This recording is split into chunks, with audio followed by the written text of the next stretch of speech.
Selain menjadi hari-hari yang sibuk bagi PSSI, karena mengurus persiapan ron keempat dengan pemain baru hingga protes jadwal, minggu ini juga jadi hari-hari yang cukup manis, semanis gula bagi sejumlah pemain timnas Indonesia yang berkarir di luar negeri. Para pemain diaspora mendapatkan momen-momen berharga di klubnya masing-masing. Mulai dari debut bersama tim baru, menjalankan peran baru, hingga ada yang baru join klub. Semua yang nampak kesulitan di awal jeda transfer, kini beberapa akhirnya mendapatkan kenyamanan di klub, mendapatkan kesempatan lebih, mendapatkan perhatian, dan mulai menemukan titik terang di pramusim. Jelas, hal ini nggak bisa lepas dari dukungan para penggemar, apalagi setelah melihat beberapa pemain abroad justru balik ke tanah air. Pada akhirnya membuat penggemar timnas makin respect kepada mereka yang terus berjuang di Eropa. Namun siapa dan bagaimana para pemain menjalani momen-momen manis tersebut? Let's go, kita bahas satu persatu.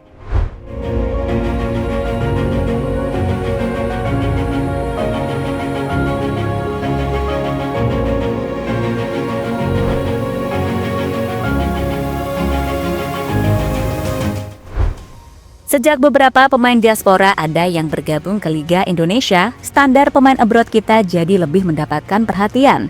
Penggemar sepak bola tanah air jadi lebih menghargai mereka-mereka yang masih berjuang di luar negeri, termasuk di Asia, apalagi di Eropa.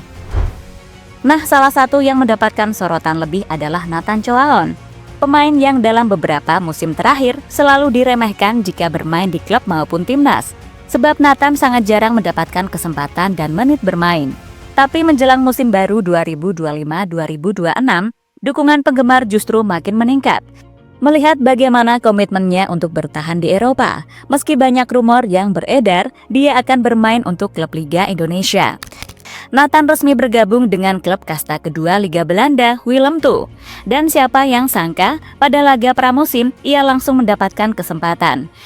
Di mana bek timnas Indonesia itu mencatatkan debut positif bersama Willem II Tilburg dalam laga uji coba kontra Sparta Rotterdam. Debut Nathan terjadi dalam pertandingan persahabatan yang digelar di Sportpark de Kvalkenburg, Belanda. Ia masuk ke lapangan pada babak kedua, tepatnya menit ke-62, menggantikan Emilio Kehrer, salah satu pencetak gol dalam laga tersebut. Meski hanya bermain selama kurang lebih 30 menit, kontribusi Nathan tetap terasa. Ia tampil percaya diri, menunjukkan mobilitas tinggi, serta disiplin dalam bertahan maupun mendukung serangan dari sisi kiri lapangan. Pertandingan sendiri berakhir dengan kemenangan 3-1 untuk Willem II.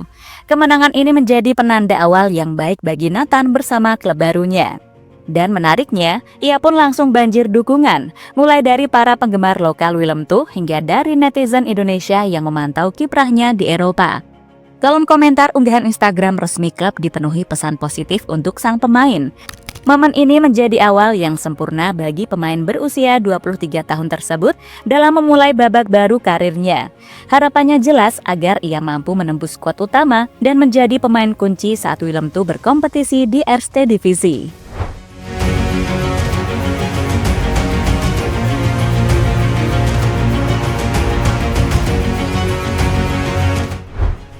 Selain Nathan, Dean James juga sempat membuat netizen Indonesia tercengang dan kini mulai membuat banyak orang terpikat dengan performanya.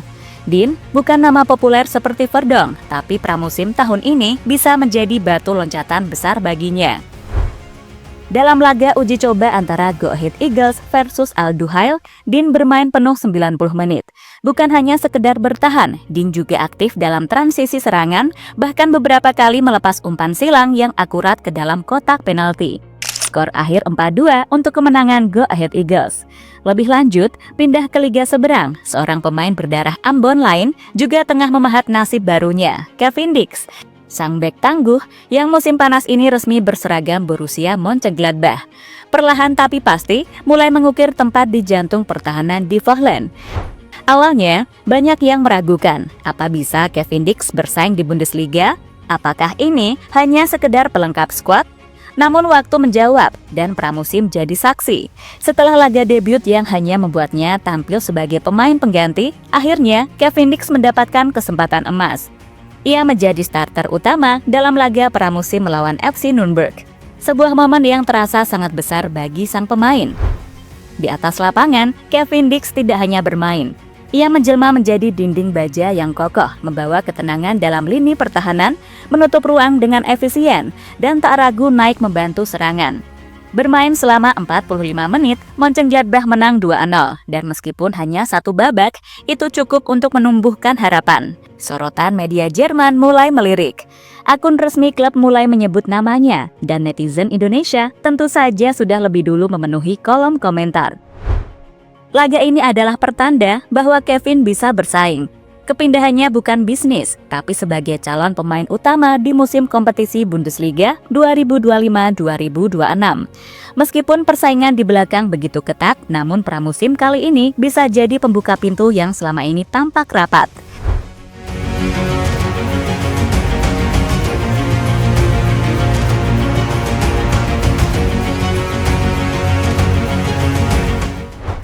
Dan satu lagi, di Inggris ada Elkan Bagot. Kalau Nathan mendapatkan debut dan Kevin Dix jadi starter, maka Elkan tengah menjalani fase pembuktian baru dengan konsistensi. Ipswich Town, klub championship yang kini mulai serius menatap promosi ke Premier League, melanjutkan pramusim mereka dengan laga uji coba melawan Aberdeen FC di Stadion Pittodrie, Skotlandia. Pertandingan berlangsung dalam suhu rendah, angin pantai yang dingin, dan tekanan lawan yang intens. Pada menit ke-68, akhirnya Elkan Bagot masuk menggantikan Dara O'Shea dan langsung mengambil alih komando di lini belakang. Meskipun Aberdeen sempat mencetak gol saat dirinya berada di lapangan, Elkan tetap tampil stabil. Umpan-umpannya rapi, positioningnya tajam, dan komunikasinya mulai membaik. Elkan memang belum menjadi starter tetap, tapi performa solid di pramusim seperti ini akan memperbesar peluangnya untuk tampil reguler saat kompetisi dimulai. Yang menarik, Elkan akan bersaing langsung dengan nama-nama besar, termasuk Ashley Young, legenda Manchester United yang baru direkrut oleh Ipswich musim ini. Tapi justru inilah yang dibutuhkan Elkan, kompetisi sehat dengan pemain berpengalaman, yang bisa membentuk mental, disiplin, dan konsistensinya sebagai calon bek andalan masa depan Indonesia. Netizen pun mulai berdiskusi memberikan harapan baru kepada Elkan buat comeback ke timnas Indonesia. Bagi fans Indonesia, ini bukan sekedar kabar baik. Ini semacam penegasan bahwa talenta diaspora Indonesia terus tumbuh dan layak diberi tempat dalam skuad Garuda, bahkan di tengah kerasnya kompetisi di luar negeri.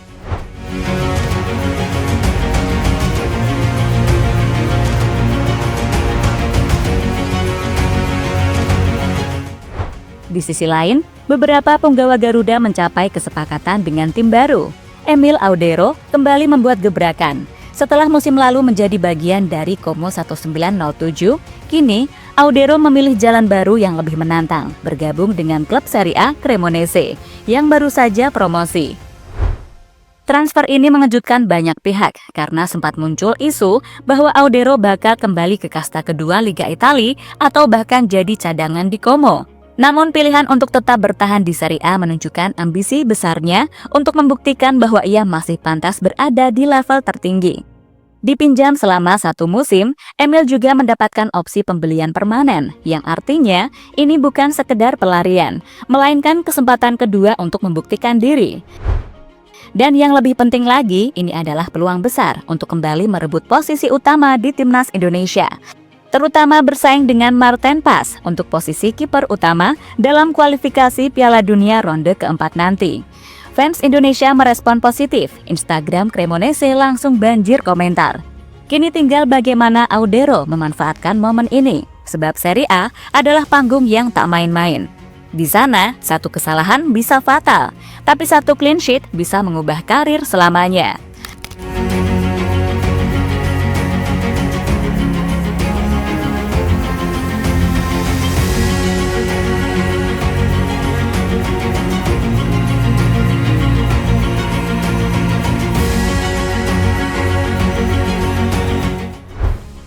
Sementara kabar yang kurang baik, sang kapten timnas Indonesia dilaporkan gagal pindah ke Genoa.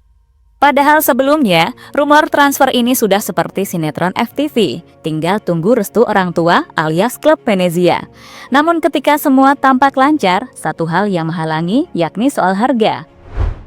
Venezia bersikeras dengan harga 10 juta euro. Genoa hanya mau membayar 5-6 juta. Alhasil, negosiasi yang awalnya hangat pun membeku. Dan ketika Genoa kehilangan kesabaran, mereka beralih ke Leoskiri Ostigard, bek asal Norwegia. Jay pun tetap di Venezia, namun bukan berarti ini akhir dari segalanya. Bagi seorang kapten yang sudah membawa tim naik ke Serie A, Jay akan tetap jadi kunci di klub. Dan ini bisa jadi batu loncatan yang lebih besar, karena jika dia tampil gemilang musim ini, mungkin bukan Genoa yang akan datang, tapi klub-klub papan atas Italia lainnya. Fans pun tetap mendukung, banyak yang memilih buat sabar agar mendapatkan jaminan menit bermain lebih dulu baru pindah. Karena pada akhirnya, entah bermain di divisi berapapun, satu hal yang tetap diprioritaskan adalah menit bermain.